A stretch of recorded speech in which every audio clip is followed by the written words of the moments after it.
and welcome to This Week in Panther Athletics. I'm your host, Mike Sadler. I'm joined today by men's assistant soccer coach, Johnny Adame, and freshman soccer player, Nelson Landaverde. Happy to have you guys with us. Look forward to talking about men's soccer, off to a great start. But first, we need to touch base on some of the other sports around Neosho County. Volleyball's off to a great start this season. They're 16-5 on the year. It's their best start in over 10 years. Picked up a big week this past week, went 5-0 with a non-conference win, and then won 4 games at the tournament in Allen County. Had 2 players named to the all-tournament team, and sophomore setter Laura Broadfoot and sophomore libero Whitney Gifford. So a great start for them. They're currently riding a 10-game win streak, which is their longest since 2006 when they won 16 straight. They're in action Wednesday night at 6 o'clock. They'll be at Highland taking on the Scotties in a tough conference matchup. So a great start for the Panthers volleyball squad. Now, on the soccer pitch, the women's soccer team got off to a good start. They've hit a bit of a rough patch, but picked up a big point in the conference standings over the past week when they earned a draw at Cali. Talking to the coaches, it was a hard-earned draw as they scored their lone goal. They tied 1-1 in double overtime. They scored their goal at 45 seconds left on a great play to force overtime and earn that big point on the road.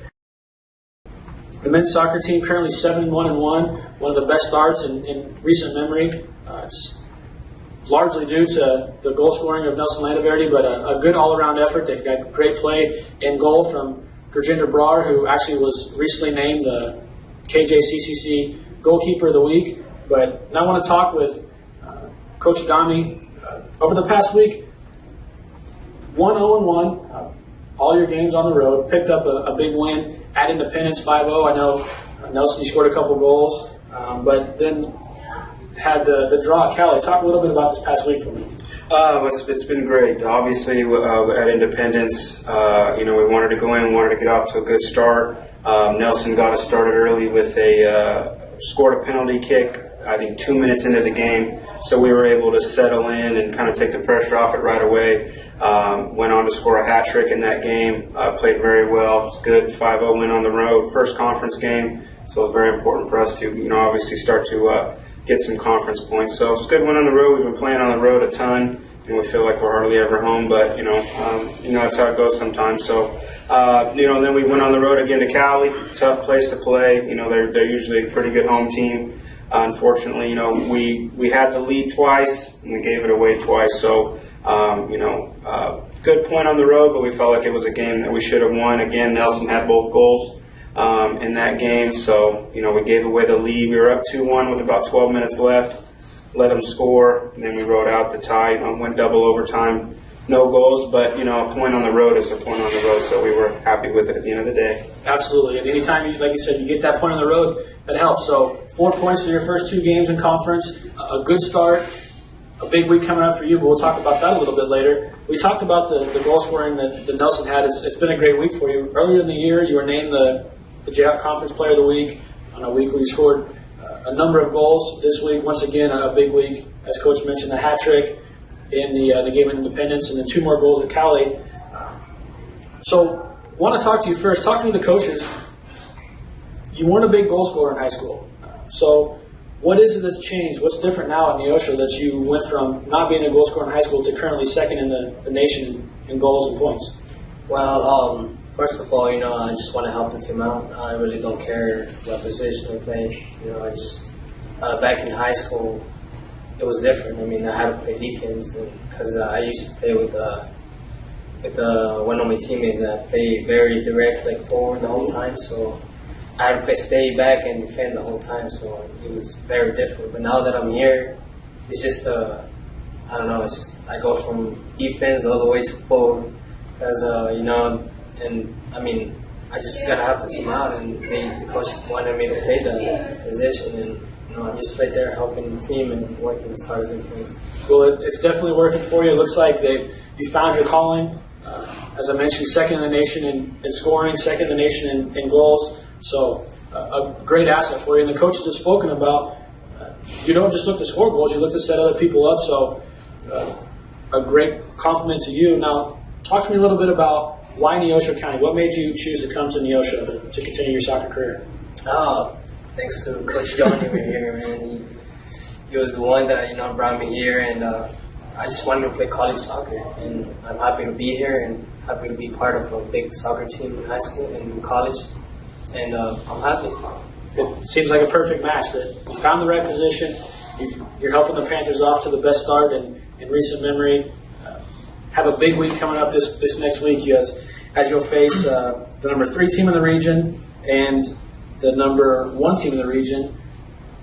It's Friday night against Johnson. Johnson currently 3rd in the region. What can you tell us about Johnson? Well, we know first and foremost about Johnson. They've scored 20 goals in the last 4 games.